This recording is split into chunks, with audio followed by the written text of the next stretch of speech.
Part 1. 7 Indicators. Population. What does population size have to do with winning the World Cup? After all, you only need 23 players on the roster and only 11 players on the pitch at a time. Theoretically, Belize could win the World Cup because they can easily get 11 players together. So why don't they? Similarly sized Iceland proved that you don't need a large population to qualify for and potentially challenge for the championship. On the opposite side of the population argument, why aren't India and China powerhouses? Each could literally field millions of teams on their own.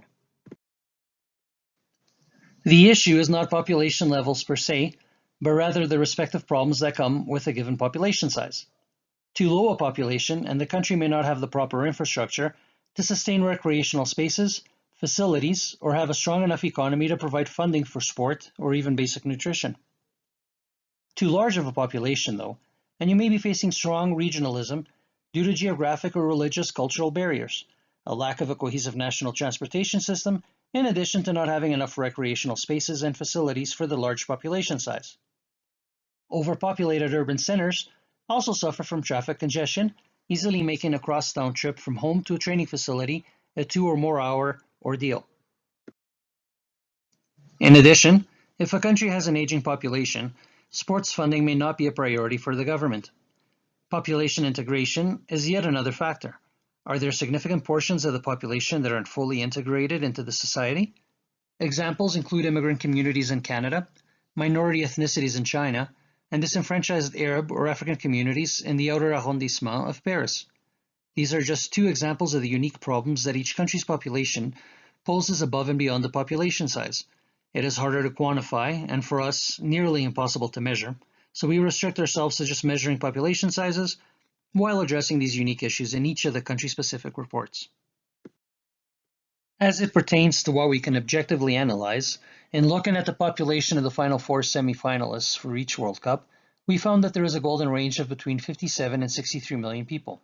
It doesn't mean that a country in that population range is automatically favored, but the closer to it, the better. In the following slides, we're listing the population of each country when they won the World Cup, as well as of the 2nd to 4th place countries. For purposes we'll explain later, we divided the 21 World Cup tournaments into different eras: pre-war, post-war, classic, 24-team, 32-team, and modern. Pre-war era. Covering the 1930, 1934, and 1938 World Cups, when population levels were significantly lower throughout the world. Uruguay's population of 1.8 million in 1930 remains the lowest population for any team reaching the Final Four, and one of 7 times that a country with under 5 million has managed that feat, Uruguay accomplishing it 5 times and Croatia twice. The USA's population of 123 million in 1930 was the only time a country with a population over 100 million reached the semifinals until 1966, when the USSR reached 4th place with a population of 230 million, the highest by anyone to date. Post-war era, consisting of the 1950, 1954, and 1958 World Cups. Classic era, spanning the 5 World Cups between 1962 and 1978. The 24-team era. The 4 World Cups of the 24-team era were 1982, 1986, 1990, and 1994. 32-team era. 1998, 2002, 2006, and 2010 make up our 32-team era. The modern era. Finally, the modern era, consisting of the last 2 World Cups in 2014 and 2018. In analyzing the above data, one can easily separate countries into different population tiers. We prefer great, 500 million or more, large, 100 to 500 million, big, 64 to 100 million, golden range, 57 to 63 million, medium, 15 to 57 million, small, 1 to 15 million, and micro, less than 1 million. While there are inherent dangers of lumping disparate countries together, as it can gloss over individual characteristics and circumstances, our intent in doing so is to be able to begin to chart out effective strategies for similar-sized countries. Smaller countries like Uruguay are able to establish and maintain a cohesive national strategy from baby football right up to the national team. Coaching education is easier to implement in advance, and it is easier to build infrastructure. Similarly, Iceland has had success in following a comparable path, and Croatia has impressed right from its independence, although they did have an excellent system in place prior to 1991. It is our view that these distinct countries can serve as role models for smaller nations to forge their way forward, each with the appropriate modifications, of course. On the other end of the spectrum, Brazil has proven that large countries can also enjoy success.